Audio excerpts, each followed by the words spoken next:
আমি কথা দিছিলাম যে ফোন করবো, এজন্য ফোন করছি। তারপর বলেছে যাক ভালো হয়েছে, তখন থেকে আমাদের কথা বলা শুরু হয়। তারপর থেকে আমি বলছি কি যে আমি 1 মাস কথা বলতে পারবো না, বলছে কি না বললে তো হবে না, আমি তো বাঁচতে পারবো না, আমি আপনাকে ভালোবাসি অনেক। ওকে, পরে আমি আমার কাছে আমি বলি না, আমি স্বীকারই করি না। তারপরে এভাবে আমি বলছি কি অনেক যে ভালোবাসে অনেক, হ্যাঁ অনেক ভালোবাসে। কানের মধ্যে ভোঁ করতেছিল না? না, কিচ্ছু হয় নাই, অথচ মন থেকে বলতো কথা চাওয়ার, মানে কথা বলার জন্য। কিন্তু আপনার তখন কি অবস্থা শোনার পরে? আমি বলি নাই যে, আমি বলছি না এগুলা ঠিক না, কারণ আমি কখনোই ভালোবাসি নাই কাউকে, প্রথম একবারে। পরে উনি অনেক রিকোয়েস্ট করতেছে কথা বলার জন্য। পরে আমি বলছি কি আচ্ছা ঠিক আছে, 1 মাস পরে আমি আপনাকে ফোন দিব, এর আগে আমি ফোন দিব না, কারণ এই 1 মাস আমি মানে বিজি থাকবো, ব্যস্ত থাকবো। পরে বলছে আচ্ছা ঠিক আছে, অনেক কথা বলার পরে মাইনে নিচ্ছে। তারপর আমি ঠিক 1 মাস পরেই আমি ঢাকা চলে আসছি, মানে ওদিকের কাজটা সেরে আমি ঢাকা চলে আসছি আমার আম্মার সাথে। আসার পরে আমি 1 মাস পরে ওনাকে ওই নাম্বার থেকেই কল করছি, কল করে বাড়ানো রিসিভ করে নাই। পরে আছরের টাইমে আবার ওই নাম্বারে কল আসছে। পরে বলছে এতদিন পর মনে আছে তাহলে? আমাকে হ্যাঁ, আমি কথা দিছিলাম যে ফোন করবো, এজন্য ফোন করছি। তারপর বলেছে যাক ভালো হয়েছে, তখন থেকে আমাদের কথা বলা শুরু হয়। এই শুরু হলো? হ্যাঁ বলা শুরু হয়েছে, কন্টিনিউ কথা চলতেছে। হ্যাঁ কথা বলতেছে, কিন্তু আমি এখনো আগে থেকে ও আগে দিবে, তারপর তো একটাই নিয়ম, এক কথা বলেছি তো বলেছি। আমার কথাটা ছিল যে আমি কল করবো আগে থেকে 1 মাস পর করছি, তারপর থেকে ওই সময় পাইলে এসএমএস দেয় আমি নাম্বারে, পরে আমি রিপ্লাই দিই, এভাবে চলতেছে। ফোনে কথা বলার সময় কি বুক ধড়ফড় করতো? হ্যাঁ তো জি। পরে মানে অনেক ঠান্ডা লাগলে যেমন ধড়ফড় করে, মনে হচ্ছে কম্বলের নিচে, এরকম মনে হতো না? না, ও যাক ধড়ফড় করতো। তারপর অন্যরকম একটা ফিল আসতো, ফিল আসতো, মানে ফোনে এসএমএস নোটিফিকেশন পাওয়ার আগে মনের ভিতরে এই আসে জেগে উঠতো। তারপরে সম্পর্কটা কোন দিকে গেল? হ্যাঁ, যখন এভাবে চলতেছে, অনেকদিন হয়ে গেছে, 4-5 মাস হয়ে যাচ্ছে এভাবে কথা বলতাছি, পারে না, কিছুতেই পারে না। ও আমার সবসময় বলতো যে আপনার সাথে কিন্তু আপনারা দেখতেছেন না, যেহেতু বলে রাখি, আমরা অফ ইয়ারে যেহেতু সে পর্দা করে, আমরা নিষেধ করেছি, অসুবিধা নাই, বাট অসম্ভব না, খুব সুন্দর। শান্ত ডিটেইলসে দেখেতে, শান্ত যদি 30 সেকেন্ড একটু বর্ণনাটা দাও। আমাকে বলছে যে এখন গাড়ি চলা শুরু হয়েছে, এখন থামবে না, তারপর ওর বর্ণনা যদি 20-30 সেকেন্ডে দাও। She is beautiful, her eyelashes, oh my god.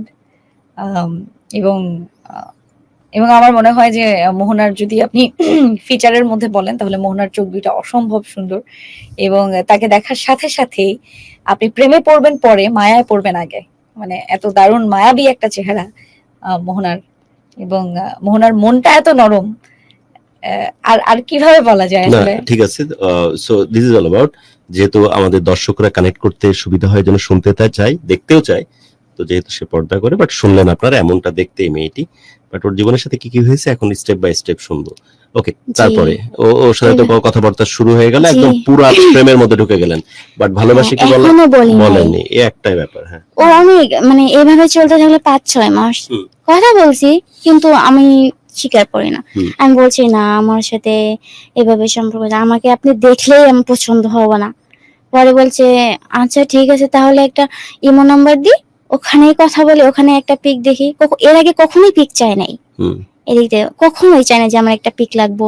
অন্য ছেলেরা তো বলতে পারে যে সাথে সাথে একটা এসএমএস এ পরে বলে যে একটা পিক দেন তো দেখি, ও কখনোই চাই নাই, ও কখনো চাই। এদিক থেকে অনেক ভালো লাগতো যে ছেলেটা মনে অনেক ভালো, তাহলে এত করে বলে, ছেলে আছে মায়ানমার যাবে, ইন্ডিয়াতে ঘুরে যাবে। পরে আমি ইমো নাম্বার দিছি, তারপরে আমার ইমোতে পরে আমার একটা পিক দিছি, তারপরে বলছে কি আমি বলে দাদা মায়ানমার ঘুরে যেতে হবে কেন, এই কথাটা আমি না দেখে যতটা ভালোবাসছি, এখন তো দেখে তার থেকে বেশি ভালোবাসছি। যারা সরল মনে ভাবুক, আর যারা ডাবল মিনিং পছন্দ করে তারা সেভাবে তাদের মতো করে ভাবুক। হ্যাঁ, তারপরে পিকটা দেওয়ার পরে অনেক খুশি হয়েছে, বলে আমি এখন তো আরো অনেক বেশি ভালোবাসি, এখন আর ছাড়ছি না। পিক দিয়ে দিলেন? হ্যাঁ দিছিলাম, যে দিছিলাম এই কারণে মানে আমার পিছু থেকে যেন, যে আর যেন না যায়, হ্যাঁ যে আমি এতটা সুন্দর না বা কিছু, আমার পিছু যেন ছেড়ে দেয়, যে কারণ আমি তখন চাই তার না। পর্দা না, চেহারাটা তো দেখছি তাই না? হ্যাঁ পুরো ফেসটাই দেখাইছিলাম আমি দেখে তখন। কি বলতেছে তখন? বলছে যে আমি এখন না দেখে যে এত ভালোবাসি, এখন তো আমি তার থেকে অনেক ভালোবাসি, এখন তো আমি আর ছাড়ছি না। তারপরে আমি না বলছি। পরে এরকম করতে অনেক দিন হয়ে গেছে, পরে একদিন ভিডিও কলে দেখছে রাতে, পরে পুরো ফেসটাই দেখাইছিলাম যে যেন আমার পিছিয়ে না থাকে, আমাকে যেন না বলে। পরে আমার তখন মানে আমার ওড়না দিয়ে আমার, কারণ হচ্ছে মোহনা ভাবতো যে মোহনা আসলে ততটা সুন্দর না, ও আসলে এই জন্য চেহারাটা আর দেখতেছে। আমি এর আর আগে, মোদ্দা কথা বলতে গেলে কি তখন কিন্তু মোহনা আপনারও একটা ভালো লাগা কাজ করতো না ছেলেটার হ্যাঁ, ব্যাপারে? হ্যাঁ যে ভালো মনে হতো যে এমন মানে আচ্ছা ভিডিও কল, তারপর ভিডিও কলে যখন আমার দেখছে, তখন আমার ওনাটা এখানেই মানে একটা গেট দিয়ে করে আমি রাতে ওনা পরে ঘুমাইতাম। পরে বলছে মাশাআল্লাহ আপনি তো ওই, আপনি বলতো মাঝে মাঝে, তুমি বলতো, প্রথমে বলছে আপনি আপনি তো অনেক ভালো। এই এখনকার মেয়েরা কি এরকম করে থাকে যে মাথায়, হ্যাঁ মাথায় রাতে ওড়না দিয়ে ঘুমায়। পরে ওটা দেখে অনেক খুশি হয়েছে, জানি না সে মন থেকে হয়েছিল আমি কইতে পারি না। এভাবে চলছে। তারপর দিয়ে আসে চকলেট ডে, হেছে এবছর এতে শুরু হলো 7 ফেব্রুয়ারি। তখন বলছে আজকে জানো আজকে হচ্ছে কি ডে, আমি বলছি না এইসব ডেটে তো আমি কখনোই মানে শুনছি, বাট এই বিষয়ে আমার কোনো মানে জানা নাই। পরে বলছে, আমি বলছি আপনি না হুজুর, তাহলে এগুলা কেন বলেন? বলে তো কি হয়েছে, হুজুরের কি মন থাকতে নেই? হ্যাঁ হুজুরা কি প্রেম করতে পারে না? হুজুরদের কোনো শখ আহ্লাদ নাই? আমাকে হ্যাঁ আছে তো, কিন্তু তো কি হয়েছে? পরে আমি বলছি কি আমি তো জানি যে হুজুর অনেক একটু ভদ্র হয়, এটা বলছি। আমরাও এটাই জানি। হ্যাঁ কিন্তু তারপরে এভাবে করতে করতে ভিডিও কলে এবার একদম বলছে কি অ্যাক্সিডেন্ট করার কথা বলছে।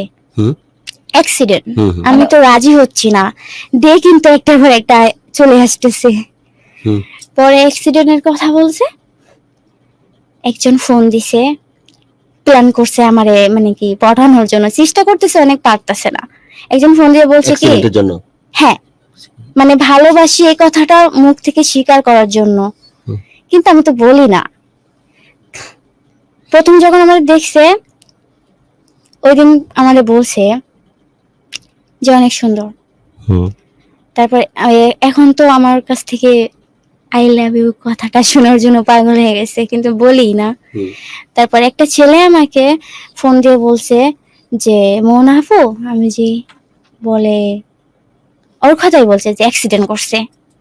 পরে তখন আমি আশ্চর্য, আমার ফোনটা কানে ছিল তখন, একেবারে সিনেমার মানে না যেমন হয় না, হ্যাঁ ওভাবেই ফোনটা পড়ে গেছে কান থেকে, মানে কানের ধার থেকে ফোনটাই পড়ে গেছে। পরে আমি আর কোনো কথাই বলতে পারছি না, আমি জানি না আমার নিজের ভিতরে আমি আর নাই। চেঁচিয়ে দেন আর কথা বাড়ি হচ্ছে না নাকি চেঁচানি দাওনি? চেঁচানো নাই, কোনো আওয়াজ নেই, নিস্তব্ধ হয়ে গেছি। পরে কিছুক্ষণ পরে যখন একটু ভালো লাগছে তখন ফোনটা ধরছি, ধরো ওই নাম্বারে আমি ফোন দিছি, ধরে ধরছে, রিসিভ করছে। পরে আমি বলছি যে যে বলছিল বন্ধু হয়, পরে আমি বলছি আপনার বন্ধু কোথায়? বলছে ও তো অ্যাক্সিডেন্ট করছে না, তো আমি লিফটে আছি নিয়ে যাচ্ছি।